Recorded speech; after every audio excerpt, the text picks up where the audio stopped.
Pure terror paralyzed the young boy as he stood waist deep in the pitch-black fields. The sun had completely vanished, leaving only a suffocating darkness. He and his friend had stayed out far too late, searching for a lost soccer ball in the tall, razor-sharp grass. Suddenly, an unearthly silhouette emerged from the shadows. It stood completely still, clutching their lost ball. This was no human. Its twisted, nightmarish face defied logic. The friend, hypnotized by the grotesque entity, began walking mindlessly straight toward it. The boy screamed for his friend to stop, but his voice was swallowed by the dead silence of the fields. In a split second, the demonic girl lunged. She hoisted a massive, jagged boulder and relentlessly smashed it into the friend's skull, pulverizing him into the dirt until the wet, crunching sound stopped. Blood sprayed across the tall grass. The boy tore through the dark, lungs burning, sprinting blindly back to his village to sound the alarm.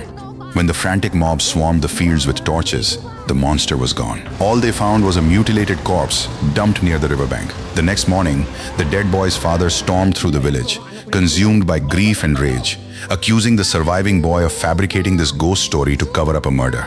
Tensions hit a boiling point, ready to erupt into a bloodbath, until the village elder violently shoved his way into the crowd. The elder silenced the screaming men with a single, bone-chilling truth. The boy was not lying. The monster in the fields was real, and her name was Sumala. To understand the sheer horror of what they were dealing with, the elder dragged the village's memory back 29 years to a time of boundless greed, dark magic, and a fatal blood pact that cursed their soil forever. The nightmare actually began decades earlier with the wealthiest man in the valley, a ruthless landowner whose empire was built on a rotting foundation. He and his desperate wife had been married for 11 years, completely unable to produce an heir. Smelling weakness, the greedy uncle circled like a vulture, threatening to legally seize the massive family estate because there was no bloodline to inherit the land. He publicly humiliated the rich father, mocking his barren wife and vowing to steal everything they owned. The rich father unleashed his fury onto his weeping wife, delivering a cold, absolute ultimatum. She had exactly 1 year to give him a child,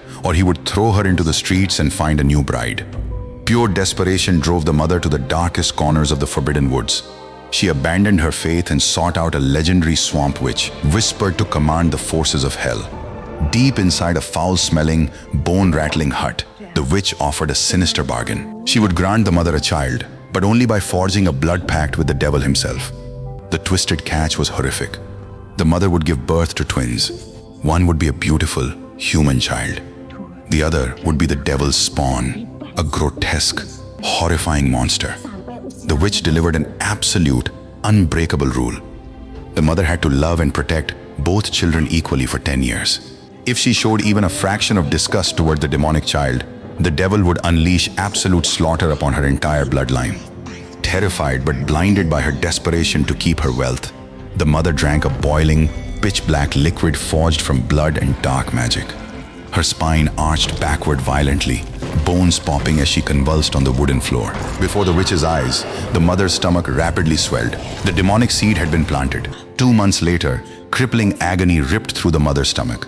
The agonizing screams echoed through the sprawling mansion as the local doctor delivered the shocking news that twins were on the way. The rich father was ecstatic, throwing lavish feasts for the entire village, completely oblivious to the demonic contract, slowly ticking like a bomb under his roof. On the night of the birth, a vicious thunderstorm battered the estate. Lightning illuminated a towering, monstrous silhouette sitting silently on the bedroom sofa. The devil had arrived to watch his spawn take its first breath. The first child emerged completely silent, cold, and dead. The doctor placed the lifeless infant in a crib. Minutes later, the second child shrieked into the world, alive and breathing. The rich father kicked the bedroom, doors open, overflowing with pride. He barely glanced at the dead child in the crib, his eyes instantly locking onto the living twin. But his joyous smile instantly rotted into sheer, visceral disgust. The living infant was horribly deformed, a grotesque mockery of human flesh. His mind snapped. Blaming his wife for birthing a monster, he grabbed a heavy hunting knife.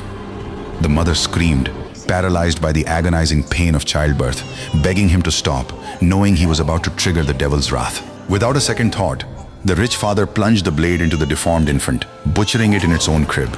He had violently shattered the dark pact on the very first night. But as the deformed child's blood soaked the blankets, an unnatural chill froze the room. The dead, silent infant in the corner suddenly gasped for air and began to shriek. The devil had simply switched the souls. The human child survived, but the monstrous twin had awoken in the shadows, waiting for the perfect time to strike. Years dragged on, turning the sprawling estate into a prison of misery. The surviving twin grew up severely, physically impaired, dragging her paralyzed leg and arm through the dirt. The rich father despised her very existence, hiding her like a filthy secret. Whenever she acted out, he ruthlessly locked her inside a rotting animal shed, chaining her up like livestock in the pitch black. She was completely broken, starved of human affection, and violently bullied by the local village kids who hurled rocks and smeared mud across her face in the public market while her parents stood by and watched, doing absolutely nothing to stop the abuse. Her only shred of comfort came from the estate's terrified nanny, who secretly gifted the bruised, weeping girl a porcelain doll for her 8th birthday, a milestone her own parents had entirely ignored. That night, as the girl clutched the doll in the freezing darkness of the shed, the heavy wooden closet doors slowly creaked open on their own. A sickening, unnatural presence slithered into the room. From the absolute pitch black, a decaying, nightmarish figure crawled out. It was her murdered twin. The demonic entity looked upon her suffering sister with jet black eyes and whispered promises of pure carnage. The dead twin revealed the brutal truth. Their father had slaughtered her in the crib for being ugly, and now it was time to make them all pay. The entity wrapped her, freezing, rotting arms around her disabled sister, embracing her for the first time. The human twin finally felt loved, fully surrendering her mind and soul to the darkness. Little did the abusive parents know they had just sealed their own death warrants. The slaughter was about to begin, and the blood would never stop flowing. The very next morning, the horrific possession took full effect. The paralyzed girl sat at the grand piano, her previously dead fingers violently slamming the keys with impossible strength.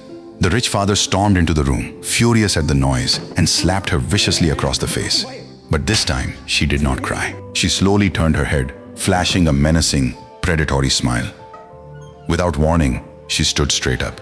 Her crippled leg miraculously snapped into place. She casually walked across the room, grabbed a razor-sharp steel pen, and ruthlessly slammed it straight through her father's hand, pinning his flesh to the heavy oak desk.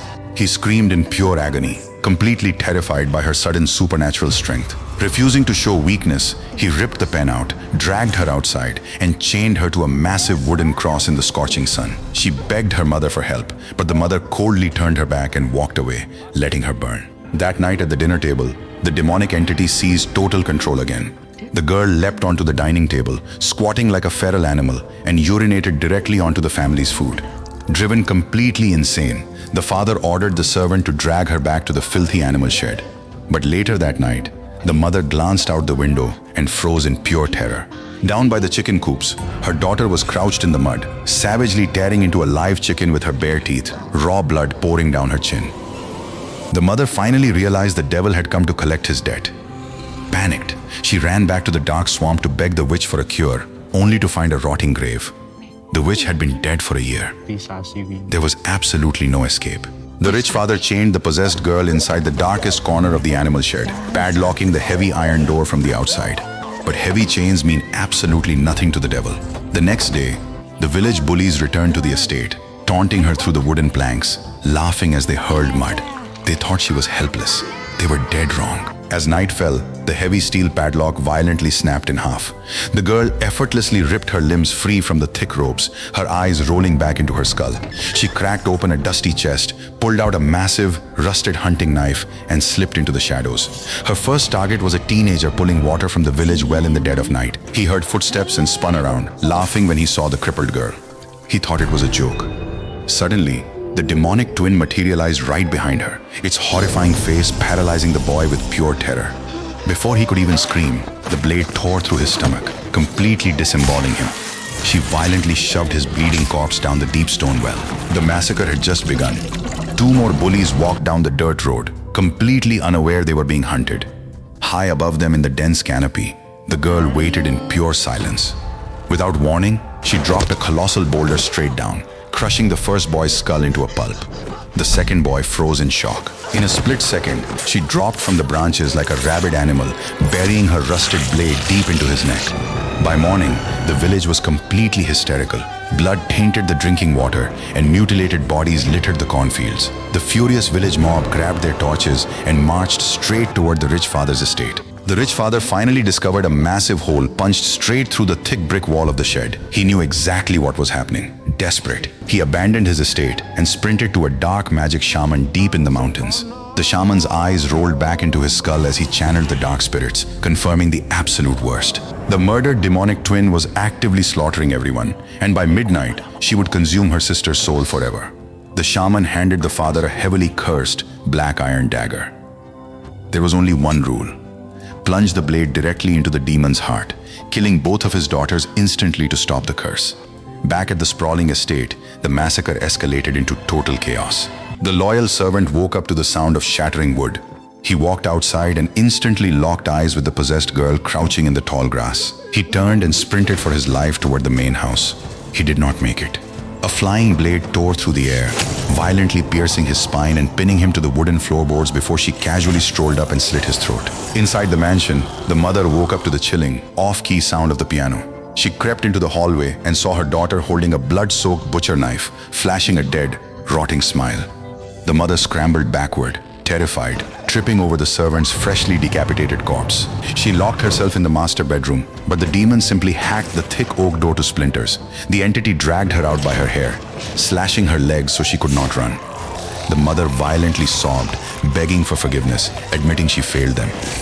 The demon leaned in close, whispered a promise of hell, and relentlessly hacked her to pieces. The rich father arrived home to a literal slaughterhouse. The floors were completely painted with blood, and the shredded remains of his wife lay motionless on the stairs. Pure adrenaline and rage pumped through his veins as he grabbed the cursed dagger and tracked his daughter's bloody footprints straight into the dense cornfields. Out of nowhere, the demon launched a brutal ambush, tackling him to the dirt. He fought back wildly, smashing a massive rock into her skull to stun her. He dragged her unconscious body into a heavy burlap sack, preparing to end it. But as he stood up, the sack completely flattened. The demonic spirit had instantly teleported the body. Suddenly, a cold blade violently pierced his shoulder from behind. He screamed, spinning around and viciously cracking a wooden bat across her face. Pushing her to the ground, he raised the cursed dagger high in the air and drove it flawlessly straight into her chest, right where her heart should be.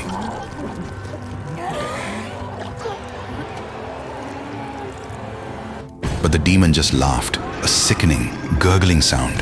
Her internal organs were completely inverted. Her heart was on the right side. The cursed blade did absolutely nothing. Before he could process the horror, she ripped two jagged wooden stakes from the dirt and violently drove them straight through both of his eyes, leaving him to die, screaming in the dark. The village elder finished the horrific story, warning that the demon still roams the fields at night.